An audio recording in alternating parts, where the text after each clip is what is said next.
அந்த ட்ரைவ் பண்ணனா அரெஸ்ட் ஆகலை. உண்மையிலுமே செம டிசப்பாயின்மெண்ட். அது மாருதியினுடைய இதில் இந்த இஷ்யூஸ் இருக்கா இல்லை எல்லா ஒயர்லெஸ் ஆண்ட்ராய்ட்லையும் இருக்காங்கிறது எனக்கு தெரியல. பூச்செல்லாம் அடித்து அந்த அந்த டாட்ஸ் அதெல்லாமே இருந்தது. அவங்க சர்வீஸ் பண்ணி அந்த பூச்சி கூட போகல. நீங்கள் லோயர் எண்டில் லைட்டாக ஆக்சிலேட் பண்ணால் கூட அந்த வண்டி கிக்கின் ஆகி நகராது. ஹைவேஸில் போகிறோம், எங்கேயாவது ஸ்டக் ஆச்சுன்னா என்ன பண்ணுறது, கொஞ்சம் பயம் வந்தது. என்னடா இது பிரேக்கு இப்படி அழுத்துனா நிற்க மாட்டேங்குது, இது ஒருவேளை ஏதாவது ஃபால்ட்டாக இருக்குமா அப்படின்னு சொல்லி. வணக்கம் ஜிஎஸ் ஃபேம், எல்லாரும் எப்படி இருக்கீங்க? அனதர் ஒரு டீட்டெயில்டான ஒரு யூசர் எபிசோடில் உங்களை வரவேற்பதில் மிக்க மகிழ்ச்சி. இன்றைக்கி என்ன வாகனம் இருக்குது அப்படின்னு கேட்டிங்கன்னா, ஒரு காம்பேக்ட் கிராஸ் ஓவர் எஸ்வி செக்மெண்ட்டில் வேல்யூ ஃபார் மணி ப்ரொபோஷனில் இருக்கக்கூடிய மாருதி விக்டோரியஸோட VXi ப்ராடக்ட் தான் இன்றைக்கி நம்மக்கிட்ட இருக்குது. ஸோ இந்த ப்ராடக்ட் லான்ச் ஆனதுலேருந்தே வந்து பீப்புள் மத்தியில் வந்து ஒரு பெரிதான ஒரு ட்ராக்ஷன் கிடச்சதுன்னு கேட்டிங்கன்னா ரொம்ப ரேர் தான். ஏன்னா கிராண்ட் விட்டர் ஹைரைடர் பார்த்த அளவுக்கு வந்து பார்த்திங்கன்னா விக்டோரியஸை நிறைய பேர் கன்சிடர் பண்ணல. அதுக்கு மேபி வந்து பிராண்டோட ஒரு புவர் மார்க்கெட்டிங்னு கூட சொல்லுவோம். பட் லான்ச் டைம்லேயே வந்து பார்த்திங்கன்னா மாருதி வந்து எப்போவுமே மாருதி அப்படின்னாவே பில் குவாலிட்டியில் குறை இருக்கும். அதை அட்ரஸ் பண்ணி கிராஷ் டெஸ்ட் ரேட்டிங்கில் உங்களுக்கு குளோபல் அண்ட் பாரத் என்கப் ரெண்டுலேயுமே வந்து 5 ஸ்டார் என்கப் ரேட்டிங் அப்படின்னு வாங்கி உங்களுக்கு ஃபீச்சர்ஸ் பேக்டாக தான் யங்ஸ்டர்ஸ் நோக்கி தான் இந்த ப்ராடக்ட்டை வந்து பொசிஷனிங் பண்ணியிருந்தாங்க. நீங்கள் லான்ச் இவெண்ட் பார்த்தீங்கன்னாவே தெரிஞ்சிருக்கும். ஸோ அந்த பர்டிகுலர் ப்ராடக்ட்டோட VXi CNG மாடல் தான் நம்மக்கிட்ட இருக்குது. இதோட யூசர் ரிவ்யூ தான் நம்ம இன்றைக்கி பார்க்க போகிறோம். இதோட பாசிட்டிவ்ஸ் என்ன, நெகட்டிவ்ஸ் என்ன, இந்த வண்டி வாங்கலாமா வேண்டாமா அப்படின்ற மாதிரி எல்லா விஷயங்களையுமே வீடியோக்குள்ளே போய் தெரிஞ்சுக்கலாம். வீடியோக்குள்ளே ஃபர்தராக போகிறதுக்கு முன்னாடி நீங்களும் இதே மாதிரி உங்கள் கடையோட யூசர் ரிவ்யூ ஷேர் பண்ண விரும்புகிறீங்க அப்படின்னா டிஸ்கிரிப்ஷனில் கான்டாக்ட் நம்பர் கொடுத்துருக்கேன், ரீச் அவுட் பண்ணுங்கள். சரி வாங்க இப்போ வீடியோக்குள்ளே போகலாம்.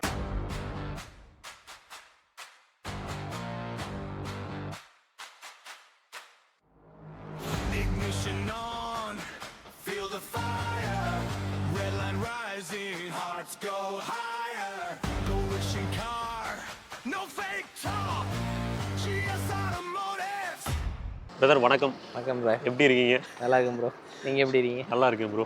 ஸோ சென்னையில் இருக்கோம். சென்னையில் வந்து இது கோவளம் கரெக்ட் இல்லைங்களா ப்ரோ? ஸோ மாருதி விக்டோரியஸ் எப்போவுமே வந்து வீடியோக்குள்ளே போகிறதுக்கு முன்னாடி ஃபஸ்ட்டு ப்ரோவை பற்றி ஒரு இன்ட்ரோ. ப்ரோவோட ஃபுல் நேம் வந்து பார்த்தீங்கன்னா சிவகுமார், ஐடியில் இருக்கார். ஸோ ஐடிலாம் சிரிக்கிறீங்க. ஸோ சொல்லுங்கள் பிரதர், உங்களை பற்றி ஒரு சின்ன இன்ட்ரோ கொடுங்க, அதுக்கப்புறம் நம்ம விக்டோரியஸ்குள்ளே போகலாம். நான் வந்து பார்த்தீங்கன்னா பேசிக்காக நம்ம விவசாய குடும்பம் தான். சரி. ஸோ நம்ம ஆத்தூர், சேலம் ஆத்தூரில் இருந்து இங்கே ஐடி ஜாப்க்காக இங்கே ஒர்க் பண்ணிகிட்ருக்கோம். ஃபேமிலியாக இங்கே தான் செட்டில் ஆகிருக்கோம். ஓகேங்க பிரதர். இதுக்கு முன்னாடி டியாகோ கார் வச்சுருந்தோம். ஓகேங்க. அப்புறம் இப்போ வந்து விக்டோரியஸ் பண்ணியிருக்கீங்க. ஆமாம். சரிங்க பிரதர். இந்த விக்டோரியஸ் அப்படின்னு வரும்போது உங்களுக்கு இந்த கார் பார்க்குற டைம்லைனில் பட்ஜெட்டை ஃபிக்ஸ் பண்ணிவிட்டு நிறைய கார்கள் பார்த்துருப்பீங்க கரெக்ட் இல்லைங்களா? அதெல்லாம் தாண்டி ஃபார் எக்ஸாம்பிள் செல்டாஸ் இருக்குது, Creta, Grand Vitara, Hyryder, maybe இன்னும் கம்மியாக போனால் சஃபர் மெட்டல் நிறைய கார்கள் இருக்குது. அதெல்லாம் தாண்டி இந்த காருக்குள்ளே வந்ததுக்கு விக்டோரியஸ் VXi CNGக்குள்ளே வந்ததுக்கான காரணம் பிரதர்? ஆக்சுவலாக நான் ஒரு 2 இயர்ஸாகவே கார் மாற்றணும் அப்படிங்கிற ஒரு பிளானில் தான் பார்த்துக்கிட்டே இருக்கேன்.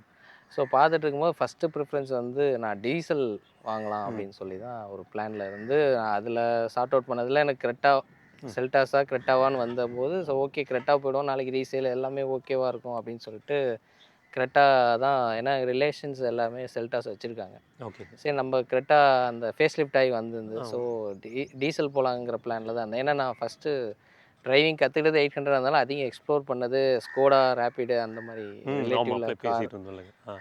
ஸோ அதில் ஓட்டுனதால எனக்கு டீசல் மேலே தான் ஒரு இன்ட்ரெஸ்ட்டு. ஓகே. ஸோ டீசல் மாற்றலாம் அப்படின்னு சொல்லிட்டு தான் ஸ்டார்ட் பண்ணேன். சரி பெரிய காராகவே பார்ப்போம். சரி வெனு வந்து என்னோட ரிலேஷன் வெனு வச்சுருக்காரு டீசலு. ஸோ இன்ஜின் வைஸ் ஒன்றும் பெரிய டிஃப்ரென்ஸ் இல்லை, பட் இருந்தாலும் கொஞ்சம் பெரிய வண்டியாக பார்ப்போம்னு சொல்லிட்டு தான் கிரெட்டா பேஸ் எடுத்து நம்ம ஆல்ட்ரு பண்ணிக்கலாம் அப்படின்னு சொல்லி மாடல் எடுத்து பண்ணலான்ற பிளானில் தான் போனேன். ஓகேங்க. அப்புறம் பார்த்தீங்கன்னா இந்த நாம்ஸு அது இதுன்னு இந்த டெஃப் ஆயில் வந்தது. அதுக்கப்புறம் நிறையா DPF இஷ்யூஸ்லாம் நிறையா. நீங்கள் திருப்பூரண்ணா, நீங்கள் மோட்டோ வேகன், ஒரு பிர்லாஸ் எல்லாருமே அதை மெயினாக சொன்னதுனால சரி டீசல் வேண்டாம் அப்படின்னு சொல்லிட்டு, டீசல் விட மனசு இல்லை தான் இருந்தாலும் அதை விட்டுட்டு சரி பார்ப்போம் அப்படின்னு சொல்லி பெட்ரோல்ஸில் பார்க்கலான்னா இப்போ கொரியன் பிராண்ட்ஸை பார்த்தா மைலேஜ் பிரச்சனையாக இருக்குது. ஜெர்மன் பிராண்ட் போனாலும் மைலேஜ் பிரச்சனையாக இருக்குது. பெர்ஃபார்மன்ஸ் இருக்குது, மைலேஜ் இல்லை. சரி நமக்கு வந்து அந்த அந்த பெர்ஃபார்மன்ஸுங்கிற அந்த ஆசையவே கொஞ்சம் விட்டுட்டு நம்ம கொஞ்சம் ஓரளவுக்கு நமக்கு சாட்டிஸ்ஃபைடாக இருக்கிற மாதிரி என்ன பார்ப்போம், நமக்கு ஓரளவுக்கு மைலேஜ் வேணும், ஏன்னா எக்கனாமிக்கும் கொஞ்சம் வேணும் அப்படின்னு சொல்லி யோசிக்கும் போது கிராண்ட் விட்டரா சூஸ் பண்ணலாமா, ப்ரீஸா பார்த்தோம். சரி ஓகே, ப்ரீஸா ஓகே தான், பட் இருந்தாலும் எனக்கு அதனோட இன்டீரியர்ஸ்லாம் ரொம்ப ஒன்றும் பிடிக்கல. அப்போ கிராண்ட் விட்டாரெலாம் டெஸ்ட் ட்ரைவ் பண்ணி கிராண்ட் விட்டாரா பெட்ரோல் பிளான் பண்ணிக்கலாம். சரி ஓகே, அதாவது டியாகோ என்ன எனக்கு ஒரு பெட்ரோல் கன்சப்ஷன் ஆகுமோ அதே அவ்வளோ பெரிய கிராண்ட் விட்டராகவும் எனக்கு அதே நியராக கிடைக்கும் அப்படிங்கிறதுனால சரி. ஏன்னா மிச்ச இப்போ கிரெட்டா போனோம்னா கன்ஃபார்ம் மைலேஜ் எதிர்பார்க்க முடியாது. செல்டாஸும் அதே சேம் தான். ஸோ ஜெர்மன் பிராண்ட்ஸ் எதையுமே மகேந்திரா போனாலும் அடிதான். ஸோ அதனால் சரி கிராண்ட் விட்டரா ஒரு ஹைரைடர் ஏதோ ஒன்று பிளான் பண்ணிப்போன்னு சொல்லி கிராண்ட் விட்டரா டெஸ்ட் ட்ரைவ்லாம் பண்ணி எல்லாமே ஓகே ஃபைனல் பண்ணியிருந்தேன். அப்போ இந்த வண்டியும் நான் பார்த்துட்டேன், ஏதோ ஒரு வண்டி வரப்போகுதுன்னு சொல்லிட்டு இருக்கோம். அண்டர் பாடி சிஎன்ஜின்னு சொல்லிட்டு இருக்காங்க. எஸ்குடோ அந்த மாதிரிலாம் நடந்துட்டு இருந்தது. எஸ்குடோ இருந்தது, இது 7 சீட்டராக இருக்குமோ அப்படிங்கிற மாதிரிலாம் ஒரு இதாக இருந்தது. அப்புறம் கரெக்டாக எடுக்கலான்னு பிளான் பண்ணும்போது லான்ச்சுங்கிற மாதிரி திடீர்னு இது பண்ணேன். ஆக்சுவலாக இந்த இன்ஃபர்மேஷனை நான் கிராண்ட் விட்டரா டெஸ்ட் ட்ரைவ் பண்ணும்போதே ஷோரூம்ஸ் எல்லாம் கேட்பேன், இந்த மாதிரி ஒரு வண்டி டெஸ்ட் போயிட்டு இருக்கதா அப்டேட் இருக்கான்னா, அப்படிலாம் ஒன்றும் இல்லவே இல்லைன்ட்டாங்க ஷோரூம்காரங்க. லாஸ்ட் மினிட் வரைக்குமே யாருக்குமே தெரியலைங்க பிரதர். நாங்களுமே இந்த வண்டி வந்து 7 சீட்டர் வெர்ஷன் ஆஃப் கிராண்ட் விட்டரா அப்படின்ற மாதிரி தான் நினச்சிட்டு இருந்தோம். பட் அப்படி தான் சொல்லிட்டு இருந்தாங்க. 5 சீட்டருங்கிறது எதிர்பார்க்கல. அண்டர் பாடி சிஎன்ஜி லான்ச்சுன்னொடனே அப்புறம் ஃபர்ஸ்ட் இம்ப்ரெஷன் ஓரளவுக்கு பார்த்தோன்னே பிடிச்சிருந்தது. அப்புறமேட்டுக்கு நான் உங்ககிட்ட எல்லாத்தையும் கன்சல்ட் பண்ணி கேட்கும்போது ஓகேங்கிற மாதிரி. எனக்கு என்னென்ன மெயினாக engine same, structure wise improve பண்ணிட்டாங்க, 5 ஸ்டார் ரேட்டிங், அது ஒரு பெரிய ட்ராபேக்காக இருந்தது மாருதி மேலே. ஸோ இப்போ 5 ஸ்டார்னு சொல்லும்போது நமக்கு அதுலேயும் டிக் ஆகிடுச்சு. அப்புறம் ஒரு காமன் வேணால் நம்ம என்னென்னா ரெகுலராக நம்ம அதிகம் யூஸ் பண்ணுறோம், வண்டியை யூஸ் பண்ணுறோம்னா நமக்கு எக்கனாமி ஒரு பெரிய கன்சர்ன் ஆகும். ஏன்னா இன்றைக்கி ஆசைக்கு வாங்கிடலாம், வாங்கினதுக்கப்புறம் டெய்லி அதை அழுக முடியாது இல்லையா. பட் டியாகோவே வச்சுருந்தேன்னா அட்லீஸ்ட் ஒரு நான் சென்னையிலேருந்து ஒரு சேலம் எங்கள் ஆத்தூர் ஒரு ட்ரிப்பு போகிறேன்னா ஒரு 2500 நியரர் பெட்ரோல் காஸ்ட் வந்துடுது. ஸோ நம்ம அதை மேனேஜ் பண்ணுறதுக்கு கிராண்ட் விட்டரா போகலான்னு பார்த்தா, அப்புறம் இது அண்டர் பாடி சிஎன்ஜியும் ஒரு ஆப்ஷன், கிராண்ட் விட்டராலேயே சிஎன்ஜி பார்க்கலாமான்னு கூட யோசிச்சேன். சரிங்க. பட் பூட்டு பிரச்சனையாக இருக்குது. ஏன்னா நம்ம ஊர்லேருந்து வரும்போது திங்ஸ் எல்லாம் ஃபுல் லோட் பண்ணிட்டு வருவோம். வந்தால் இங்கே ஒன் மந்த்லி ஒன்ஸ் ஊருக்கு போவோம். பட் வந்தால் லோடு ஃபுல்லாக எடுத்துகிட்டு வரணும். நம்ம மெயினாக டியாகோலேருந்து அப்கிரேட் ஆகிறது ஒரு ரீசன் வந்து இந்த பூட் வேணுங்கிறது ஒன்று. ஸோ அந்த சிஎன்ஜியோட அண்டர் பாடி சிஎன்ஜிங்கிறது ஒரு பாசிட்டிவ். அதுக்கப்புறம் இதோட சேஃப்டி ரேட்டிங் உங்களுக்கு ஒரு ஆமாம், அது ஒரு அப்பீலிங் கொடுத்துச்சு. இன்ஜின் ஆல்ரெடி ரிலையபிளான இன்ஜின்ங்கிறது நமக்கு தெரியும். கிராண்ட் விட்டரா எர்டிகாலிருந்து சேம் இன்ஜின். ஸோ இன்ஜின் சிஎன்ஜிங்கும் போது எந்த ப்ராப்ளமும் இருக்காதுங்கிறது நமக்கு ஷூர் ஷாட்டாக தெரியும். சர்வீஸ் ஓரளவுக்கு ஓகேவாக இருக்குது. பில் குவாலிட்டி ஒரு பெரிய பிரச்சனையாக இருக்குங்கிறனால தான் நான் டியாகோவே ஃபஸ்ட்டு போனேன். இப்போ அதுவும் சார்ட் அவுட் ஆகிடுச்சு. ஸோ அதனால் ஃபைனலி எல்லாட்டிக்கும் ஆச்சுன்னு வச்சுக்கோங்களேன் இந்த வண்டி. எனக்கு பூட்டு வேணும், மைலேஜ் வேணும், ஓரளவுக்கு டீசென்ட் பெர்ஃபார்மன்ஸ் இருந்தால் ஓகே. உங்களோட ட்ராவல் நீட்ஸ் வந்து மோஸ்ட்லி ஹைவேஸ் இருந்துச்சுங்களா, சிட்டி இருந்துச்சுங்களா? ஹைவேஸ் தான். சிட்டிக்குள்ளெல்லாம் மேக்ஸிமம் இல்லை, மேக்ஸிமம் ஹைவேஸ். மந்த்லி எவ்வளோ கிளாக் இன் பண்ணுவீங்க பிரதர் அப்ராக்சிமேட்லி? என்னோடது எப்படின்னா இந்த மந்த்லி இதுன்னு இல்லை, பார்த்தீங்கன்னா 2 வீக்ஸ் அப்படியே நிறுத்தியிருப்பேன். அப்புறம் பார்த்தா கண்டினியூவாக 1 வீக் ஓட்டுவேன். ஸோ அந்த மாதிரி தான் இருக்கும். ஸோ மந்த்லி ஆவரேஜ் இப்போ பார்த்தீங்கன்னா 3.5 months ஆகுது. 8500 கிலோமீட்டர்ஸ் ஓட்டிட்டேன். திடீர்னு பார்த்தீங்கன்னா 1 month இருக்காம கூட சும்மா ஆவரேஜாக அப்படி பார்த்தா ஒரு வருஷத்துக்கு ஒரு 20,000ங்கிறது ஈஸியாக வந்துடும். ஏன்னா டியாகோ இருந்தேன்னா ஓட்டிருப்பேன்னு கேட்டிங்கன்னா கிடையாது. சிஎன்ஜி மாறினதுனால நான் வண்டி எடுத்து நம்ம இதுக்காக ஸ்பெண்ட் பண்ணுறோங்கிற ஒரு அந்த இதே போயிடுச்சு. ஒரு பைக்கு யூஸ் பண்ணுற ஒரு எக்ஸ்பென்ஸ் தான் ஆகுதுங்கிற ஒரு ஃபீல் வந்ததுனால இப்போ வண்டி எடுக்கிறதுக்காக நான் யோசிக்கிறது இல்லை. ஃபேமிலியாக 2 பேர் போனால் கூட சரி ஓகே, தேவை இருந்ததுன்னா லாங் போகணும், ஏன் நம்ம ஒரு ட்ராவல்ஸ் புக் பண்ணால் கூட இன்றைக்கி ஒரு ஆவரேஜாக ஒரு சீட்டு வந்து ஒரு நான் ஏசி கூட 900-1000 வந்துடுது. ஒரு ஏசி சீட்டு ஸ்லீப்பர் புக் பண்ணிங்கன்னா கூட 1500 வந்துடுது. ஸோ அப்படிங்கும்போது இது கன்வீனியன்ட்டாக இருக்குது, ரொம்ப சேவ். ஓகேங்க. இவ்வளோ பெரிய வண்டி இப்படி ஒரு மைலேஜ் கொடுக்குமாங்கிறது உண்மையிலுமே நம்ம வண்டி ஏதாவது சர்ப்ரைஸாக கொடுக்குதா அப்படின்னு கூட நான் உங்கள்கிட்ட கூட செக் பண்ணேன். ஆனால் லாஸ்ட் வீக் கூட ஒரு ட்ரிப்பு ஊர்லேருந்து தான் வந்தோம். நம்ப மாட்டீங்க, யாருமே சப்ஸ்கிரைபர் கூட நம்ப மாட்டாங்க. 920 rupees நான் சென்னை வந்துட்டேன். பிரதர் மைலேஜ்னு வரும்போது எக்ஸாக்ட்லி வந்து பார்த்தீங்கன்னா நீங்கள் ட்ராவல் பண்ணுற ஸ்பீடு என்னென்னு சொல்லிடுங்க. அதுக்கப்புறம் பெட்ரோலில் எந்த அளவுக்கு கிடைக்குது, சிஎன்ஜியில் எந்த அளவுக்கு கிடைக்குது அப்படின்றத ஷேர் பண்ணுங்க பிரதர். ஓகே, ஃபஸ்ட்டு பெட்ரோலுக்கு வருவோம். மேக்ஸிமம் என்னோட ட்ரைவ் வந்து சிஎன்ஜி தான். சிஎன்ஜி ட்ரை ஆகும்போது தான் நான் பெட்ரோல் இது பண்ணியிருக்கேன். பட் லாஸ்ட் டைம் இந்த பொங்கல் ஃபெஸ்டிவல் அப்போலாம் பார்த்தீங்கன்னா சிஎன்ஜி இல்லை. ஸோ பெட்ரோலில் தான் வந்தேன். ஆனால் கொஞ்சம் ரேஷாக தான் ட்ரைவ் பண்ணேன். அதுக்கே எனக்கு 14-15 வந்து கால்குலேட் பண்ணும்போது எனக்கு கிடைச்சது. பட் சிஎன்ஜின்னு பார்க்கும்போது பார்த்தீங்கன்னா நான் ட்ரைவ் வந்து ஒரு 80 to 90 தான் மேக்ஸிமம் க்ரூஸ் போட்டு தான் ட்ரைவ் பண்ணுவேன். ஓகேங்க. இதில் இன்னொரு அட்வான்டேஜ் இந்த இன்ஜினில் என்னென்னா, இப்போ டியாகோ நான் கம்பேர் பண்ணும்போது பார்த்தீங்கன்னா, அந்த லோயர் எண்டில் வந்து எனக்கு புஷ் பண்ணணும் வண்டியை. நீங்கள் லோயர் எண்டில் லைட்டாக ஆக்சிலேட் பண்ணால் கூட அந்த வண்டி கிக்கின் ஆகி நகராது இன்ஜின். பட் இந்த வண்டியில் என்ன ஒரு அட்வான்டேஜ்னா, இப்போ நான் ஒரு 80 90ல் க்ரூஸ் பண்ணி போயிட்டுருக்கேன் ஹைவேஸில். டக்குன்னு ஸ்பீட் டவுன் பண்ணால் க்ரூஸ்லேயே நான் ஒரு 50 கிட்ட வந்தால் கூட வந்துட்டு நான் லைட்டாக ஆக்சிலேட் பண்ணால் கூட அந்த இன்ஜின் வந்து ஸ்ட்ரகிள் ஆகாமல் அப்படியே ஸ்மூத்தாக நகர்ந்துருது. ஸோ எனக்கு கீர் டவுன் பண்ணுற தேவைங்கிறது ரொம்ப கம்மியாக இருக்குது இந்த இன்ஜினில். அது ஒரு ப்ளஸ் ஆக்சுவலி. அதனால் ஒரு மைலேஜ். ரெண்டாவது அந்த 80-90 மெயின்டைன் பண்ணும்போது இவங்க கிளைம் பண்ணுறதே 27.8 சம்திங் தான் இவங்க சிஎன்ஜி கிளைம் பண்ணுறாங்க. சர்ப்ரைசிங்காக எனக்கு 30-31 கூட வருது. ஸோ கரெக்டான ஆர்பிஎம் பேலன்ஸ் பண்ணால் 30ங்கிறது நம்மளால எடுக்க முடியும். ஆமாம், அந்த 2500 ஆர்பிஎம் பார்த்தீங்கன்னா 90 ஓட்டுமோ உங்களுக்கு 2500 ஆர்பிஎம் தான் வரும். ஸோ அதுக்குள்ளே மெயின்டைன் பண்ணி ஓட்டினா அன்எக்ஸ்பெக்டட் மைலேஜ் தான். இவ்வளோ பெரிய வண்டி இந்த மைலேஜ் கொடுக்குமா அப்படிங்கிறதெல்லாம் உண்மையிலுமே எனக்கு ஆச்சரியமாக இருந்தது. இத்தனைக்கும் இன்னும் ஆயில் சர்வீஸ் பண்ணலை. இன்னும் வண்டி எடுத்து 8500 கிலோமீட்டர்ஸ்ல தான் நீங்க பண்ண போறோம். அது 2 ஃப்ரீ சர்வீஸ் சும்மா செக்அப் அது முடிஞ்சது. சர்வீஸோட ஹாஸ்பிட்டாலிட்டி எப்படி இருக்குங்க பிரதர்? சர்வீஸ் வந்து ஆக்சுவலாக எனக்கு ஒரு கன்சர்ன். எனக்கு தெரியல, எல்லாருமே டியாகோ டாட்டா வந்து சர்வீஸ் நல்லா இல்லைன்னு சொல்கிறாங்க. எனக்கு டியாகோ நான் 5+ இயர்ஸ் வச்சுருந்தேன். எனக்கு அவங்க சர்வீஸில் எனக்கு எந்த ஃபால்ட்டுமே தெரியல. ஒரு வாட்டர் சர்வீஸ் கூட நீட்டாக தான் பண்ணி கொடுத்தாங்க. ஒரு கம்ப்ளைண்ட் சொன்னால் கூட ஓரளவுக்கு அரெஸ்ட் பண்ணி நீட்டாக தான் பண்ணி கொடுத்தாங்க. சரிங்க. நான் வந்து ட்ரூஸ் ஆயில் தான் எடுத்தேன், சேலம் ட்ரூஸ் ஆயில் தான் எடுத்தேன். ஓகேங்க. ஸோ ஆத்தூரில் கூட ஓப்பன் பண்ணியிருக்காங்க. ஸோ எனக்கு சர்வீஸில் டாட்டாவில் பிரச்சனைலாம். பட் மாருதியில் இன்னும் நான் ஆயில் சர்வீஸ் பண்ணலை. பட் இந்த 2 சர்வீஸில் ஒரு மைனஸாக என்ன பார்க்குறேன்னா, ஃபஸ்ட்டு இந்த ஆன்லைனில் புக்கிங் பண்ணுறதுங்கிறது சென்னையில் ஈஸியாக சர்வீஸ் புக் பண்ணிக்கலாம். புக் பண்ணிவிட்டு நான் எடுத்துகிட்டு போகும்போது இன்றைக்கி பெய்டு சர்வீஸ் இல்லை, பெய்டு சர்வீஸ் மட்டும் தான் பண்ணுவோம், ஃப்ரீ சர்வீஸ் பண்ண மாட்டோம் அப்படின்னு சொல்லிட்டாங்க. நான் உடனே மேனேஜர்ஸ்கிட்ட பேசினேன். நீங்கள் அப்புறம் ஆன்லைனில் எதுக்கு புக்கிங் வச்சுருக்கீங்க அப்படின்னு சொல்லி கேட்கும்போது அப்புறம் அவங்க பேசி ஓரளவுக்கு சார்ட் அவுட் பண்ணி வண்டி எடுத்துட்டாங்க. அப்புறம் வண்டி டெலிவரி நான் வந்து வீட்டிலேயே கொண்டாந்து கொடுக்க சொன்னேன், வீட்டில் கொண்டாந்து கொடுத்தாங்க. மிச்சப்படி கிளீனிங் எனக்கு வாட்டர் சர்வீஸ் ரொம்ப ஒஸ்ட்டாக பண்ணி கொடுத்தாங்க. ஓகேங்க. ஆக்சுவலாக நான் ஊருக்கு போயிட்டு வந்து ஃப்ரண்ட்டில் அந்த பூச்செல்லாம் அடித்து அந்த டாட்ஸ் அதெல்லாமே இருந்தது. அவங்க சர்வீஸ் பண்ணி அந்த பூச்சி கூட போகல. கடமைக்கே நடிச்சிருக்காங்க. திருப்பி நான் அதை இன்னொரு காமெடி என்னன்னு கேட்டிங்கன்னா, நான் இதை கம்ப்ளைண்ட்டாக ஃபீட்பேக் கால் வரும் இல்லையா ஆஃப்டர் சர்வீஸ், வந்ததில் கன்சர்னாக ரைஸ் பண்ணோடனே அப்புறம் ஷோரூம்லேருந்தே உடனே இமீடியட்டாக கால் பண்ணாங்க. என்ன சார் இப்படி சொல்லிட்டீங்க, நான் உடனே பண்ணித்தரேன், நீங்கள் எப்போ அவைலபிள்னாங்க. அப்போ நான் அப்போ இமீடியட்டாக திருப்பி ஊருக்கு போயிட்டேன். 2 டேஸ் கழிச்சு வரேன்னு சொல்லி கொண்டு போய் எடுத்துகிட்டு போனாங்க. சரிங்க. திருப்பி கொண்டாந்து விட்டாங்க. எப்படி விட்டுருப்பாங்கன்னு நினைக்கிறீங்க? எனக்கு தெரிஞ்சு பர்ஃபெக்ட் கண்டிஷன் இருந்து வாய்ப்பே இல்லை. Same situation. பின்னாடி பூட்டில் இருக்க அந்த மேட்டில் இருக்க மண்ணு கூட எடுக்க போகல. அந்த கொண்டு வந்த டிரைவர்ஸ்ட்டு நான் ஃபோட்டோ எடுத்து நீங்களே பாருங்கன்னு சொல்லி திருப்பியும் ரைஸ் பண்ண வேண்டாம் அப்படின்னு சொல்லி அவர்கிட்ட மட்டும் இன்ஃபர்மேஷன் கொடுத்து அனுப்பிச்சிட்டேன். அப்புறம் நெக்ஸ்ட் டைம் அந்த செகண்ட் சர்வீஸ் போகும்போது அவங்க என்னை பார்த்ததையுமே ஓகே அப்படின்னு சொல்லிட்டு, சார் இருந்து நீங்கள் வாட்டர் சர்வீஸ் எப்படி துடைக்கணும் பார்த்து சொல்லிகிட்டே போயிடுங்க அப்படின்ட்டு. ஸோ எனக்கு என்ன ஒரு டிஃப்ரென்ஸு அந்த சர்வீஸ்க்கு இது இருக்குன்னா, வேலை கம்மியாக இருந்தாலும் ஒரு கன்சர்ன் ரைஸ் பண்ணால் ஒரு அட்ரஸ் பண்ணுறாங்க, மேனேஜர் லெவலுக்கு வந்து பேசுகிறாங்க. ஓகே. ஸோ அது ஒன்று ஓகேவாக இருக்குது. பட் வேலைன்னு கேட்டிங்கன்னா எனக்கு டாட்டாவே நல்லா பண்ணி கொடுத்த மாதிரி தான் இருந்தது. 5.5 வருஷமும் வச்சுருந்தேன். ஆனால் நிறையா பேர் இப்போ டீலர்ஷிப் பொறுத்தான் டீலர்ஷிப் வந்து எந்த அளவுக்கு எஃபர்ட் போடுறாங்க அப்படின்றத பொறுத்தா இருக்குது. ஸோ ஃபைனுங்க.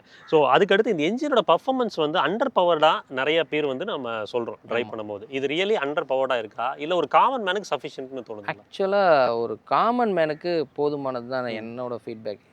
என்னன்னு கேட்டிங்கன்னா, இப்போ பெர்ஃபார்மன்ஸுங்கிறது எல்லா டைமும் நம்ம பெர்ஃபார்மன்ஸாக ஓட்ட போகிறது இல்லை. ஹைவேஸில் பார்த்தீங்கன்னா, இப்போ for example Ulundurpet to Chennai பார்த்தீங்கன்னா, நீங்கள் 100லாம் க்ரூஸே பண்ண வாய்ப்பே கிடையாது. நீங்கள் க்ரூஸ் பண்ணிங்கன்னா ஒரு 30 செகண்ட்ஸ் போக முடியும். அது உடனே நீங்கள் பிரேக் பண்ணி திருப்பி நீங்கள் 80க்கு வந்து தான் ஆகணும். அந்த மாதிரி தான் இருக்குது டிராஃபிக் சுச்சுவேஷன்ஸு. ஸோ அப்படி பார்க்கும்போது பார்த்தீங்கன்னா, ஒரு சடன் பிக்கப்புங்கிறது, ஒரு ஓவர்டேக்கிங்கிறது கொஞ்சம் நம்ம பிளான் பண்ணணும் இந்த வண்டியை பொறுத்தவரை. பட் அது ஓட்ட பழகிடும். பட் உங்களுக்கு ஒரு பேட் ஃபீல் கொடுக்குதா, ஒரு நெகட்டிவ் ஃபீல் கொடுக்குதா அப்படின்னு கேட்டிங்கனாலாம் கிடையாது. ரெகுலர் யூசேஜுக்கு ஒரு காமன் மேனுக்கு ஒரு லிமிட்டட் ஸ்பீடு 80 to 100க்குள்ள ஒரு பீஸ்ஃபுல்லாக ஒரு டிரைவுக்கு கண்டிப்பாக இந்த இன்ஜின் சப்போர்ட். ஓகேங்க. இதை தாண்டி பிரதர், அதாவது ரோட் நாய்ஸ், டயர் நாய்ஸ்லாம் உள்ள வருதுங்களா? வருது. நான் இருந்தாலும் டோர் டம்பிங் பண்ணாலும் அந்த நார்மலாக நல்லா இருக்க ரோட்டில் வரல, கொஞ்சம் பிட்டர் பேட் ரோட்டில் அந்த நாய்ஸஸ் அது யூஸ்வல் இருக்குங்களா? அண்ணாங்க இல்லை, அந்த அளவுக்குலாம் இல்லை. ஆக்சுவலாக எனக்கு இன்ஜின் சவுண்ட் கேட்க எனக்கு பிடிக்கும் ஆக்சுவலாக. அதனால எனக்கு அது ஒரு என்ஜினோட ரேவ் நோட் வந்து ஹையர் ஆர்பிஎம்ஸில் கேட்குது, கரெக்ட் இல்லைங்களா? ஆமாம். ரொம்ப இழுத்தோம்னா அந்த ஒரு சவுண்டு வருது. பட் எனக்கு அந்த சவுண்டு பிடிக்கும். ஸோ அது ஓகே. பட் ஆனால் அந்த சவுண்டுக்கு ஏற்ற வண்டி போகுதான்னு கேட்டிங்கன்னா போகலை. போகாது. சரிங்க. அப்போ டயர் நாய்ஸ் அண்ட் விண்ட் நாய்ஸ்ங்கிறது என்ஜின் நாய்ஸை தாண்டி கம்மியாக தான் இருக்குது கரெக்டாக? அது ஓகே தான். ஒன்றும் அது வந்து பேட் ஃபீல் கொடுக்குது, அது வந்து ஒரு டிஸ்டர்பன்ஸாக இருக்குது அப்படிங்கிற மாதிரி இல்லை. கண்டிப்பாக இல்லை பிரதர். ஹெட்லைட் எல்லா கார்லையுமே நாங்கள் கேட்போம், ஹெட்லைட்டோட வெளிச்சம் ஸ்டாக்ல வந்து எப்படி இருந்தது? நீங்கள் அப்கிரேட் பண்ணியிருக்கீங்க, பட் ஸ்டாக்ல இருந்தது எப்படி இருந்துச்சு? எப்போ அஸ் யூஷுவல் தான், அதில் ஒன்றும் பெரிய மாற்றம்லாம் இல்லை. நான் அப்புறம் ஆஃப்டர் மார்க்கெட் வந்து எல்இடி பல்ப்ஸ் மாற்றிட்டேன். வெளிச்சம் அட்லீஸ்ட் ஓகேவாவது இருந்துச்சுங்களா? Okay bro. ஃபஸ்ட்டு டே ஹைவேஸில் தான் அங்கே ஊர்லேருந்து டெலிவரி எடுத்து இங்கே சென்னை தான் எடுத்துகிட்டு வந்தேன். அன்னைக்கு வந்து ஓகேவா, அந்த ஃபஸ்ட் டைம் ஓட்டுறோம் புது கார் அப்படிங்கும்போது நமக்கு அந்த எக்ஸைட்மெண்ட்லேயே நான் ரொம்பலாம் நோட் பண்ணல. பட் ஆனால் ஹைவேஸில் ஓரளவுக்கு உங்களுக்கு வெளிச்சம் ஓரளவுக்கு லைட்டு இருக்கனால ஒன்றும் பெருசாக தெரிவிக்கல. ஆனால் இருந்தாலும் எனக்கு சாட்டிஸ்ஃபைடான்னு கேட்டிங்கன்னா இல்லை. சரிங்க. ஸோ மேக்ஸிமம் விஷயங்களை பேசிட்டோம் பிரதர். இப்போ இன்டீரியர் பற்றி பேச ஆரம்பிக்கலாம் பிரதர். இன்டீரியர்னு வரும்போதுங்க, ஃபஸ்ட்டு விஷயம் மாருதினாவே இன்டீரியர் பிளாஸ்டிக் குவாலிட்டி வந்து மோசமாக இருக்குது, இம்ப்ரூவ் பண்ணலாம்னு சொல்லியிருப்பாங்க. பட் விக்டோரியஸில் தான் அட்ரஸ் பண்ண ஆரம்பித்தாங்க. உங்களுக்கு இந்த இன்டீரியர் இந்த ப்ரைஸ் பாயிண்ட்டுக்கு எப்படி ஃபீல் ஆகுதுங்க? ப்ரைஸ் பாயிண்ட் ஓகே தான் பிரதர். பட் ஆனால் அந்த கொரியன் பிராண்ட்ஸ் எல்லாம் பார்க்கும்போது கொஞ்சம் கஷ்டமாக தான் இருக்குது, இவ்வளோ காசு கொடுக்குறோமேன்ட்டு. பட் கம்பேர் டு மாருதி வண்டிங்க, ப்ரீஸா, கிராண்ட் விட்டாரா இதெல்லாம் கம்பேர் பண்ணும்போது இது 100% ஓகே தான். ஓகேவா தான் இருக்குது. ராட்லிங் நாய்ஸ் ஏதாவது வருதுங்களா குழியில் விட? இது வரைக்கும் இல்லை. ஓகேங்க பிரதர். அடுத்து ஃபர்ஸ்ட் விஷயம் என்னன்னா, அந்த ஏ பில்லர் வந்து ஏதாவது பிளைண்ட் ஸ்பாட் உருவாக்குதா? இருக்குது, பிளைண்ட் ஸ்பாட் இருக்குது. சம்டைம் அது கிரியேட் பண்ணுது. ஓகேங்க. அது பழக சரியாயிடும்னு நினைக்கிறேன். பட் ஆனால் இருக்குது. ஏன்னா டியாகோலேயே அந்த ஏ பில்லர் கொஞ்சம் ஸ்ட்ராங்காக இருக்கனால அந்த இது இருந்தது. பட் இங்கேயும் இருக்குது, சம்டைம் அது கிரியேட் பண்ணுது. ஓகேங்க பிரதர். அடுத்து வந்து நான் கேட்கணும்னு நினைக்கிறேன், ஹில் ஸ்டேஷன் ட்ராவல் பண்ணியிருக்கீங்களா? இது வரைக்கும் இன்னும் பண்ணல. சரி, ஓகே. கிளச்சு, அதுக்கப்புறம் அந்த கியர் ஷிஃப்ட் இதெல்லாம் எப்படி ஃபீல் ஆகுதுங்க பிரதர்? அதெல்லாம் நார்மலாக தான், நல்லா தான் இருக்குது. நல்லா கியர்லாம் லாக் ஆகுது. ஓகேங்க. ஸ்டீரிங்கோட ஃபீல் அண்ட் ஃபீட்பேக் பிரதர்? அது ஒரு 110 வரைக்கும் ஓகேவா இருக்குது பிரதர். 110 வரைக்கும் ட்ரை பண்ணியிருக்கேன், 130 வரைக்கும் ட்ரை பண்ணியிருக்கேன். ஓகேங்க. கார்னர்ஸில் பார்த்தீங்கன்னா ஒரு 110 வரைக்கும் 120 வரைக்குமே ஓரளவுக்கு நல்லா கார்னர்ஸ் பண்ண முடியுது, ஒன்றும் பெருசாக தெரியல. அதுக்கு மேலே போகும்போது அந்த அந்த ரோல் இருக்க தான், அந்த லூஸ் அவுட் ஆகிற மாதிரி, அந்த ரோல் வண்டி அப்படியே கொஞ்சம் இழுத்துட்டு போகிற மாதிரி இருக்கு. நம்ம கையை மீறி போகுது, அந்த அந்த அந்த கார்னர்ஸ் விட்டு வெளியே போகுது அப்படிங்கிறது தெரியுது. அந்த ஒரு 120 ஹெப்ட் ஆகுதுங்களா? ஸ்பீட் ஆட் ஆக வந்து பார்த்தீங்கன்னா வெயிட் ஆட் ஆகுது. ஆனால் நான் பழைய வண்டி ஷிஃப்ட் எல்லாம் ஓட்டியிருக்கேன். அதெல்லாம் பார்த்தீங்கன்னா ரொம்ப நம்ம ஒரு எஃபர்ட் போடணுங்கிற மாதிரி இருக்கும். பட் இதில் வந்து அந்த மாதிரிலாம் இல்லை, ரீசென்ட்ரிங் ஓரளவுக்கு ஆகுது. ஓகேங்க. ஸோ அந்த பிரச்சனையெல்லாம் இல்லை, எதுவும் இல்லை. ஸ்டேரிங்லாம் நல்லா தான் இருக்குது. சரிங்க பிரதர், ஃபைன் பிரதர். அடுத்து இது ஏசி அண்ட் இன்ஃபோடெயின்மெண்ட் பற்றி பேசலாம் பிரதர். அதுக்கு முன்னாடி முக்கியமான விஷயம், ஹை ஸ்பீடில் ஸ்ட்ரெயிட் லைனில் ஸ்டேபிளாக இருக்குதுங்க. பிரேக்ஸ் வந்து எப்படி ஃபீல் ஆகுதுங்க? பிரேக்ஸ் நான் ஆல்ரெடி பேசிகிட்டு இருந்தோம் இல்லையா, நான் வந்து எப்படின்னா என்னோட கட்டவரில் யூஸ் பண்ணி தான் ஆக்சிலேட் பண்ணுவேன். ஸோ நான் அதே ஷேப்புக்கு அப்படியே பிரேக் பண்ணுறேன். அந்த கட்டவரில் பண்ணால் எனக்கு வந்து கொஞ்சம் கம்மியாக பிரேக் ஆகுதோன்னு ஒரு ஃபீல் இருந்தது இனிஷியலாக. அப்புறம் நான் ஃபுல் காலை எடுத்து அப்படியே லைட்டாக ப்ரெஸ் பண்ணால் கூட நல்லா நிற்கிது. ஸோ பிரேக்ஸ் வந்து அக்ரெசிவாக தான், அதாவது நம்ம நிறுத்தணும்னு நினச்சா நின்றுது. ஓகேங்க. ஒன்றும் நம்ம எக்ஸ்பெக்ட் பண்ண இடத்த தாண்டி அது மிஸ் அவுட் ஆகி போய் நிற்கிது அப்படிங்கிற மாதிரி இது வரைக்கும் ஃபீல் ஆகலை. ஏன்னா 2-3 ஹைவேஸில் வந்து சடன் பிரேக்லாம் பண்ணினேன், நின்றுச்சு, இன்னும் கான்ஃபிடென்ட் கொடுத்து. பட் இனிஷியல் டேஸில் எனக்கு கொஞ்சம் பயம் வந்தது. என்னடா இது பிரேக்கு இப்படி அழுத்துனா நிற்க மாட்டேங்குது, இது ஒருவேளை ஏதாவது ஃபால்ட்டாக இருக்குமா அப்படின்னு சொல்லிலாம் இனிஷியலாக ஸ்ட்ரகிள் ஆச்சு, பயம் வந்தது. அப்புறம் பார்த்தீங்கன்னா நான் இந்த ஹேபிட்டை மாற்றினதையுமே பார்த்தீங்கன்னா எனக்கு யூஸ்வலாக அந்த நல்லா தான் இருக்குது. ஒன்றும் ஏசியோட த்ரோ எப்படி இருக்குங்க பிரதர்? ஏசி த்ரோ மீடியமாக தான் இருக்குது, ரொம்ப டாப் கூலிங்காக இருக்குது அப்படின்லாம் சொல்கிறது. ஏன்னா நாங்கள் அந்த ப்ளோயர் ஸ்பீட் பர்சனலி பார்க்கும்போது வந்து கம்மியாக இருக்குதோ, ஏன்னா வந்து 4 லெவல் தான் கொடுத்துருக்காங்க. ஆமாம். இதே மற்ற கார்களில் போகும்போது அந்த ப்ளோயர் ஸ்பீட் இன்னும் அதிகமாக இருக்கிற மாதிரி ஃபீல் ஆச்சு. அது உங்களுக்கு ஃபீல் ஆயிருக்குங்களா? அதாவது ஒரு 25 வச்சுட்டு ஏசி கூலிங் வச்சுட்டு நீங்கள் அந்த ஒரு 3 ஸ்பீடில் வச்சிங்கன்னா கொஞ்சம் நேரம் ஆனதையும் அது கூலிங் ஆகிடும். அதுக்கப்புறம் அது அந்த கூலிங் கம்மியாச்சு அப்படிங்கிற ஃபீல்லாம் வரல இது வரைக்கும். ஓகேங்க. இன்ஃபோடெயின்மெண்ட் சிஸ்டம் பிரதர், அது கொஞ்சம் ஆச்சரியம் தான் ஆக்சுவலாக. என்னன்னு கேட்டிங்கன்னா, இனிஷியலாக இது விஎக்ஸ்ஐ மாடல், எல்எக்ஸ்ஐ விஎக்ஸ்ஐ ரெண்டுக்குமே ஃப்ரண்ட் டோர் ஸ்பீக்கர்ஸ் மட்டும்தான், ட்விட்டர்ஸ் 2 கொடுக்குறாங்க, பேக் டோரில் ஸ்பீக்கர்ஸ் கிடையாது. ஆச்சரியமாக இருந்தது என்னென்னா, என்ன ஸ்பீக்கர் போடலாமா நம்ம, இதே மேனேஜபிளாக இருக்குது. அதாவது ரொம்ப சூப்பராக இருக்குன்னு சொல்ல முடியாது, ஒரு நார்மலாக இருக்குது. ஓகேவா, அதாவது ஸ்பெண்ட் பண்ண முடியல, ஸ்பெண்ட் பண்ண வேண்டாம் அப்புறம் ஸ்பெண்ட் பண்ணிக்கலாம்னா அதுக்காக வந்து ஆடியோ சிஸ்டம் வந்து நல்லா இல்லைங்கிறது மாதிரி இல்லை. அப்புறம் ஸ்பெண்ட் பண்ணிக்கலாம்னு நினைக்கிறவங்க இதை வச்சு மேனேஜ் பண்ண முடியுமான்னு கேட்டால் மேனேஜ் பண்ணிக்கலாம். டீசென்ட்டான ஒரு டீசெண்டாக தான் இருக்குது. நான் ஜஸ்ட்டு பின்னாடி 2 ஸ்பீக்கர்ஸ் மட்டும் ஆட் பண்ணேன், அவ்வளோதான். ஓகேங்க. வீட்டில் எல்லாருக்குமே ஓகே தான். ஒன்றும் டிஸ்டர்பன்ஸாக ஒரு நல்லா இல்லை, கேட்க முடியல அப்படிங்கிற அளவில் இல்லை. என்ன ஸ்பெண்ட் பண்ணீங்க பிரதர்? பின்னாடி ஸ்பீக்கர்ஸ்க்கு எவ்வளோ காஸ்ட் ஆச்சு? ஜஸ்ட்டு 2 கோஆக்சியல் ஸ்பீக்கர்ஸ் மட்டும் தான் போட்டேன். ஓகேங்க. அது ஒரு 3000க்குள்ளே தான் வந்து. அவ்வளோதான். என்ன பிராண்டில் போனீங்க? பிராண்ட் ஆக்சுவலாக எனக்கு இப்போ ஞாபகம் இல்லை. ஓகேங்க ஃபைன். இந்த ரிவர்ஸ் கேமராவோட குவாலிட்டி பிரதர், ரிவர்ஸ் கேமரா கொடுத்துருக்காங்க ப்ரோ. அந்த கைட்லைன்ஸ் இல்லாமல் இருக்கிறது கொஞ்சம். ஆமாம், இல்லை. பட் நான் என்னோட டிரைவிங் ஹேபிட், நான் இனிஷியலாக எப்படின்னா, நான் சைடு மிரர்ஸ் பார்த்து ரிவர்ஸ் எடுக்கிற ஒரு ஹேபிட் உள்ள ஆள். அதனால் எனக்கு வந்து இந்த கேமரா எதுக்கு நான் பேசிக்காக யூஸ் பண்ணுவேன்னா, பின்னாடி ஏதாவது ஆப்ஜெக்ட் இருக்காங்கிறது தான் யூஸ் பண்ணுவேன். அந்த கைட்லைன் வச்சு தான் நான் ரிவர்ஸ் எடுப்பேங்கிற ஒரு மென்டாலிட்டி எனக்கு கிடையாது. நான் அந்த ஹேபிட் எனக்கு கிடையாது. நான் ஓரளவுக்கு சைடு மிரர்ஸ் வச்சு கால்குலேட் பண்ணி தான் பண்ணுவேன். ஸோ அதனால் எனக்கு அது பெருசாக தெரியல. பட் ஆனால் இதை பார்த்து கற்றுக்கிட்டு ரிவர்ஸ் பண்ணுறவங்களுக்கு இது ஒரு ஆவரேஜாக தான் இருக்குது. ஓகேங்க. இதோட கனெக்டிவிட்டி இல்லாமல் brother, wireless Android auto apple அது ஒரு ப்ராப்ளம் இருக்குது ப்ரோ. கனெக்டிவிட்டி கனெக்ட் ஆகுது, ஒரு 1/2 hour 1 hour ட்ராவலுக்கு அப்புறம் ஆட்டோமேட்டிக்காக டிஸ்கனெக்ட் ஆகுது. திருப்பி நான் வந்து ஆஃப் பண்ணி ஆன் பண்ணால் மட்டும்தான், இல்லை ஒய்ஃபை ஆஃப் பண்ணி அதுக்கு நான் கொஞ்சம் ஸ்பெண்ட் பண்ணால் தான் அது கனெக்ட் ஆகுது. அது மாருதியினுடைய இதில் இந்த இஷ்யூஸ் இருக்கா, இல்லை எல்லா ஒயர்லெஸ் ஆண்ட்ராய்டு ஆட்டோலையும் இருக்காங்கிறது எனக்கு தெரியல. ஓகேங்க. பட் இந்த வண்டியில் அந்த ஆண்ட்ராய்டு ஆட்டோ ஒரு இஷ்யூவாக இருக்குது. நானும் ஃபோனில் சஜஷன், இந்த சாட் ஜிபிடிலாம் கேட்டு அந்த அப்டேட் என்னென்ன செட்டிங்ஸ் மாற்றுறது எல்லாமே பண்ணாலுமே இப்போ வந்து என்னென்னா, முன்னே இமீடியட்டாக டிஸ்கனெக்ட் ஆகும் ஒரு 10 minutesல. இப்போ ஒரு 1 hour கழிச்சு டிஸ்கனெக்ட் ஆகுது. அதனால் நான் என்னென்னா, மொபைல் ஸ்டாண்ட் வச்சுட்டு நான் மொபைலை ஃபிக்ஸ் பண்ணிக்கிறேன். ப்ளூடூத் மட்டும் கனெக்ட் பண்ணிவிட்டு கால்ஸ் வந்து அட்டன் பண்ணுற மாதிரி நான் அதுக்கு தகுந்த மாதிரி மாற்றிக்கிட்டேன். ஓகேங்க. சீட்ஸோட கம்ஃபர்ட் பிரதர் சூப்பராக இருக்குது. எனக்கு சாட்டிஸ்ஃபைடு தான். முதுகு வலி அந்த மாதிரி அதெல்லாம் எதுவுமே இல்லை. ஆக்சுவலாக நான் டியாகோ இருக்கும்போது இந்த நெக் பில்லோ கூட பார்த்துருப்பீங்க. இது அந்த வண்டியிலிருந்து எடுத்து வச்சது தான். பட் ஆனால் அதில் இது இருந்தாலுமே ஒரு பெயின் இருக்கும், ஒரு ஹார்ட்னஸ் இருக்கும்.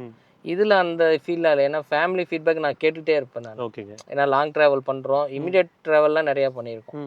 அப் அண்ட் டவுன் 500-600 kilometers ட்ராவல் பண்ணுறோம், குழந்தைங்களோட ட்ராவல் பண்ணுறோம். அது அப்போ வந்து இது அதாவது பாடி பெயின் இருக்கா, இல்லை இது ட்ராவல்னால ஒரு டயர்ட் ஆகுதா அப்படிங்கிறதெல்லாம் இல்லை. ஓகேங்க. ரியர் சீட் எக்ஸ்பீரியன்ஸ் பேசுவோம் brother. Okay brother, rear seat அப்படின்னு வரும்போதுங்க, லெக் ஸ்பேஸ், நீ ஸ்பேஸ் எந்த அளவுக்கு இருக்குது, ஹெட்ரூம் எப்படி இருக்குதுங்க? ஹெட்ரூம் ஓகே தான் ப்ரோ. நீ ஸ்பேஸும் லைக் இதெல்லாமே ஓரளவுக்கு நல்லா கம்ஃபர்டபுளாக தான் இருக்குது. ஒன்றும் சஃபிஷியண்ட்டாக தான் இருக்குது. ஃபேமிலியில் ஃபீட்பேக் கேட்கும்போதும் அவங்களுக்குலாம் ஓகே தான், நல்லா கம்ஃபர்டபுளாக தான் வராங்க. யாருமே இதனால் வரைக்கும் எந்த குறையும் ரியர் சீட் கம்ஃபர்ட் ரீதியாக எந்த குறையும் சொல்லலை. ஓகேங்க பிரதர். ரியர் ஏசியோட த்ரோங்க பிரதர்? ஆவரேஜ் தான் ப்ரோ. ஏசி த்ரோ பொறுத்த வரைக்கும் மீடியமாக இருக்குது. அதாவது ரொம்ப கம்மி இல்லை, ரொம்ப சூப்பராக இல்லை, ஆவரேஜாக இருக்குது. இந்த சஸ்பென்ஷன் வந்து பாத் கோட்ஸில் விடும்போது, ஸ்பீட் பிரேக்கர்ஸில் விடும்போது எப்படி ரெஸ்பாண்ட் பண்ணுதுங்க? ஓரளவுக்கு ரொம்ப தூக்கி போடலாம் அந்த மாதிரி இல்லை. பட் ஆனால் ஒரு ஆவரேஜாக ஒரு மீடியமாக தான் இருக்குது. ரொம்ப சூப்பர் கம்ஃபர்டபுளாகவும் நம்ம சொல்ல முடியும். ஏன்னா ரொம்ப சூப்பர் கம்ஃபர்ட் போனால் ஸ்டெபிலிட்டி இஷ்யூஸ்லாம் இருக்குங்கிறதுனால இது கிரவுண்ட் கிளியரன்ஸ் அதிகம். ஸோ அதனால் உங்களுக்கு ஓரளவுக்கு எல்லாத்தையும் மேட்ச் பண்ணி தான் வச்சுருக்காங்க. பேலன்ஸ்டாக தான் வச்சுருக்காங்க. ஓகே. நீங்கள் 120க்கு மேலே போனால் தான் அந்த ஓவர் ஸ்டீரிங் ஆகிற ஃபீல்லாம் வருதே தவிர, ஒரு லிமிட்டட் ஸ்பீட்லலாம் உங்களுக்கு கம்ஃபர்ட்டாக தான் வச்சுருக்கு. ஓகேங்க பிரதர். அண்டர் தை சப்போர்ட் எப்படி ஃபீல் ஆகுதுங்க பின்னாடி? பின்னாடி ஓகே தான் ப்ரோ. ஓகே தான். ஒரு லாங் ரன்னுக்கு லாங் ரைடுக்கெலாம் பார்த்தீங்கன்னா உங்களுக்கு ஓகே தான். ஒன்றும் ஏன்னா நம்ம அப் அண்ட் டவுனு ஒரு 600-700 kilometers ட்ராவல் பண்ணுறோம், கண்டினியூஸாக ட்ராவல் பண்ணுறோம். ஸோ யாருக்கும் அவ்வளோ மேபி மோர் தென் 6 feet இருக்கவங்களுக்கு மேபி கொஞ்சம் அந்த தை சப்போர்ட் கம்மியாக இருக்கிற மாதிரி ஃபீல் ஆகும். 3 பேர் பின்னாடி உட்கார முடியுதாங்க பிரதர் பெரியவங்க? அடல்ட்ஸு கொஞ்சம் மீடியமான பாடியாக இருந்தாங்கன்னா மேனேஜ் பண்ண முடியும். பட் நல்லா கொஞ்சம் ஃபேட்டாக இருக்காங்க அப்படின்னா அவங்க 2 தான், 2 பேர் தான். ஓகேங்க. பூட் ஸ்பேஸ் எந்த அளவுக்கு யூஸ்ஃபுல்லாக இருக்குங்க? ஏன்னா அண்டர் பாடி சீன் ஆக்சுவலாக ரொம்ப யூஸ்ஃபுல்லான மேட்டரே அதுதான். ஏன்னா வந்து இந்த சிஎன்ஜியில் நமக்கு பூட் ஸ்பேஸ் கிடைக்கிற ஒரே வண்டி இதுதான் இப்போதைக்கு. ஸோ மெயின் அது ஒரு ஒன் ஆஃப் த ரீசன் வந்து பூட் ஸ்பேஸ்லாம் ஓகே தான் ப்ரோ. அதாவது ப்ராக்டிக்கலான பூட் ஸ்பேஸாக இருக்குது. இப்போ நான் செல்டாஸ் வண்டியெல்லாம் ரிலேட்டிவ் வச்சுருக்காங்க. அதில் பார்க்கும்போது எனக்கு என்னமோ ஸ்பேஸ் கம்மியாக இருக்க மாதிரியே தெரியும் பார்க்கும்போது, அவங்க வைக்க முடியுது. ஆனால் இதில் பார்த்தா வந்து எனக்கு அதாவது நம்பர்ஸில் பார்க்கும்போது உங்களுக்கு இது வந்து கம்மியாக தெரிகிற மாதிரி இருந்தாலும் ப்ராக்டிகாலிட்டியாக பார்த்தீங்கன்னா நிறையா வச்சுக்கிற மாதிரி முடியுது. அது இல்லாமல் சைடில் பார்த்தீங்கன்னா இந்த டாப் மாடலில் வர இந்த ஊஃபர்ஸ்லாம் வரும், சப் ஊஃபர்ஸ்லாம் வர அந்த ஸ்பேஸ்லாம் அப்படியே கொடுத்துருக்காங்க. ஸோ அதெல்லாம் நம்ம இந்த வண்டிக்கான திங்ஸ் எல்லாம் ஒரு பேக் மாதிரி போட்டு நான் அதெல்லாம் வச்சுருக்கேன். ஸோ எனக்கு வந்து அந்த எக்ஸாக்ட் பூட் ஸ்பேஸ் வந்து திங்ஸ் மட்டும் எடுத்துகிட்டு போகிறது தாண்டி காருக்கு சம்மந்தமான நம்ம எக்ஸ்ட்ரா இந்த கிளாத்ஸு இதெல்லாம் வச்சுருப்போம் இல்லையா, அதெல்லாம் வந்து வச்சுக்கிறதுக்கு மாதிரி ஸ்பேஸ்லாம் அதில் இருக்குது. ஸோ அதனால் ஸ்பேஸ்லாம் ஹாப்பி தான். ஓகேங்க பிரதர். டன். ரியரில் ஆக்சுவலாக வந்து டீஃபாகர் கொடுத்துருக்காங்க, வைப்பர் கொடுக்கல. அது கொடுத்துருந்துருக்கலாம்னு தோணுதுங்க. கண்டிப்பாக கொடுத்துருந்தா நல்லா இருந்திருக்கும். ஓகே. அந்த டெயில் லேம்ப் வந்து நிறைய பேர் வந்து பிடிக்கலன்னு சொல்கிறாங்க பிரதர். உங்களோட அபிப்பிராயம் என்ன பிரதர்? எனக்கு பர்சனலாக பிடிச்சிருக்கு. ஆக்சுவலாக என்னென்னா ஒரு சம்டைம் தேவைப்பட்டால் சும்மா அதை ஆன் பண்ணி விட்டு கூட பார்த்துட்டு இருக்கேன். ஏன்னா புது வண்டியா ரோட்ஸில் எல்லோரும் பார்ப்பாங்க அப்படிங்கிறதுக்காகவே ஈவினிங்லாம் அந்த ஈவினிங் டைம் ஆகிறதுக்கு முன்னாடியே கூட ஆன் பண்ணி விடுவேன். எனக்கு அந்த லைட் பர்சனலாக பிடிச்சிருக்கு. மிக்சட் ஃபீட்பேக் இருக்குது. நான் யூடியூப்ல எல்லாம் பார்த்த வரைக்கும் மிக்சட் ஃபீட்பேக்காக சொல்கிறாங்க. But I am okay. Overall உங்களுக்கு வண்டியோட டிசைன் பிடிச்சிருக்கு? ஓகே தான் ப்ரோ. இப்போ எல்லா பிராண்ட்ஸுமே உங்களுக்கு ஈவியை நோக்கி போகிற அந்த ஃபேஸ்லிஃப்ட் டிசைன்ஸில் தான் போகிறாங்க. ஸோ அதனால் இது ஆக்சுவலி இது குளோபல் ப்ராடக்ட் இல்லையா? ஸோ எனக்கு ஓகே தான். டிசைன் வைஸ் ஓகே தான். ஓகேங்க. எனக்கு ஒன்றும் வாங்க. எக்ஸ்டீரியர் வந்துட்டு இந்த வண்டியோட ப்ரோஸ் அண்ட் கான்ஸை ஃபைனலாக கன்க்ளூட் பண்ணலாம் பிரதர். ஃபைனலாக இந்த வண்டியோட கன்க்ளூஷனுக்குள்ளே வந்துருக்கிறோம். இதோட பாசிட்டிவ்ஸ் நெகட்டிவ்ஸ் அப்படின்றத ஷேர் பண்ணுங்க. ஒரு 3 பாசிட்டிவ் பாயிண்ட் 3 நெகட்டிவ் பாயிண்ட் என்ன சொல்லுவீங்க? பாசிட்டிவ்னா இது இன்ஜின் பாசிட்டிவ், மைலேஜ் ஓகேங்க பாசிட்டிவ், வேல்யூ ஃபார் மணி. இந்த பிரைஸ் பாயிண்ட்டுக்கு நீங்க வாங்கும்போது ஆன் பிரைசிங் என்ன இருந்துச்சுங்க? ஆக்சுவலி 16.3 சொன்னாங்க. நான் எக்ஸ்சேஞ்ச் டியாகோ கொடுத்துட்டு எடுக்கும்போது எனக்கு ஒரு 50 to 60 கிட்ட எனக்கு இன்சூரன்ஸ் எல்லாத்துலேயுமே பண்ணி எனக்கு பெஸ்ட்டாக தான் பண்ணி கொடுத்தாங்க. அதில் 100% சாட்டிஸ்ஃபைடு. ஓகே மாருதி பொறுத்தவரை. சரிங்க. நெகட்டிவ் பார்ட்ஸ் அப்படின்னு வரும்போது என்னென்னலாம் நெகட்டிவாக தோணுதுங்க? நெகட்டிவ்னு வரும்போது இப்போ ரீசெண்டாக ஒரு இன்சிடெண்ட் என்னென்னா, ட்ராவல் பண்ணும்போது லோக்கலில் ட்ராவல் பண்ணும்போது பஞ்சர் ஆயிடுச்சு. ஓகேங்க. கொஞ்சம் ஹெவியான பஞ்சர் தான். ஓகேங்க. அதுக்கு அவங்க கொடுத்துருக்க சொல்யூஷன்ஸ், அந்த இன்ஃப்ளேட்டரோட அந்த சொல்யூஷன்லாம் கொடுத்துருக்காங்க இல்லையா? ஸோ அந்த ட்ரைவ் பண்ணணும், அரெஸ்ட் ஆகலை. உண்மையிலுமே செம டிஸப்பாயின்மெண்ட். சரி, அந்த டயரை எடுத்துகிட்டு போய் நாங்கள் திருப்பியும் இதில் அரெஸ்ட் ஆகலைன்னு சொல்லிட்டு திருப்பி அதை கழட்டி எடுத்துகிட்டு போய் செக் பண்ணும்போது அவங்க அங்கே போய் அந்த லிக்விடை தொட்டால் இது எப்படி இது வந்து அரெஸ்ட் பண்ணுங்கிற ஒரு ஃபீல் தான் இருந்தது. ஓகேங்க. ஸோ அதுக்கப்புறம் அது ஆக்சுவலாக ஒரு ஸ்பேர் வீல் கொடுத்துருக்கலாமோ. நான் இனிஷியலாக என்னென்னா அது இல்லைனாலும் ஓகே, இந்த லிக்விடு இதெல்லாம் கொடுத்துருக்காங்க, மேனேஜபிளாக தான் இருக்கும், அவ்வளோ இதெல்லாம் பண்ணாமல் கொடுத்துருக்க மாட்டாங்க அப்படின்னு சொல்லி தான் அதை நம்பினேன். சரிங்க. பட் ஆனால் அது ஒரு பெரிய பஞ்சருக்குலாம் அது யூஸ் ஆகாது தெரில. சின்ன பஞ்சருக்குலாம் யூஸ் ஆகுமா என்னமோ தெரில. இந்த மாதிரி பெரிய பஞ்சர் இது மாதிரிலாம் இருந்தால் இது எந்த அளவுக்கு அரெஸ்ட் பண்ணுங்கிறது ஒரு பயமாக இருக்குது. இப்போ என்னென்னா ஹைவேஸில் போகிறோம், இவ்வளோ நாள் அந்த பயம் இல்லை. ஹைவேஸில் போகிறோம், எங்கேயாவது ஸ்டக் ஆச்சுன்னா என்ன பண்ணுறது அப்படிங்கிற ஒரு சின்ன பதட்டம் வருது. ஸோ அதுக்காக தான் உங்ககிட்ட அந்த சொல்யூஷன் கூட ஏதாவது இருக்குமா அப்படின்னு கூட உங்கள்கிட்ட பேசியிருப்பேன். ஸோ அது ஒரு பெரிய நெகட்டிவ். ஸ்பேர் வீல் கொடுத்துருக்கணும். ஏன்னா அந்த டயர் பஞ்சர் ரிப்பேர் கிட்ட அந்த அளவுக்கு யூஸ்ஃபுல்லாக இல்லை. பெரிய பஞ்சர்ஸ் ஆகுது அப்படின்னா ஆப்வியஸ்லி நமக்கு வந்து சாய்ஸ் கிடையாது. ஓகேங்க பிரதர்.